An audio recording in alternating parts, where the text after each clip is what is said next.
ఇక్కడ ఎవడి జీవితం ఎవడి చేతిలో లేదు. అన్నీ అనుకున్నట్టు జరగవు. అందుకే మనం ఎప్పుడు ప్లాన్ బితో రెడీగా ఉండాలి.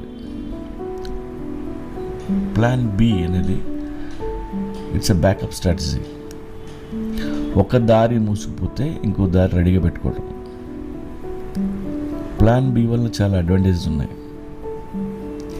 ముఖ్యంగా యాంగ్జైటీ, స్ట్రెస్ తగ్గుతాయి. అనుకున్నది జరిగినప్పుడు, ప్లాన్ ఏ ఫెయిల్ అయినప్పుడు, plan B is an alternative path to bounce back. మీ లైఫ్లో బిగ్గర్ రిస్క్ తీసుకోవడానికి చాలా హెల్ప్ అవుతుంది. కాకపోతే మనకి ఫ్లెక్సిబిలిటీ, అడాప్టబిలిటీ చాలా అవసరం. లేకపోతే ముందుకు పోలేం. మీరు అనుకున్నది రీచ్ అవ్వడం కోసం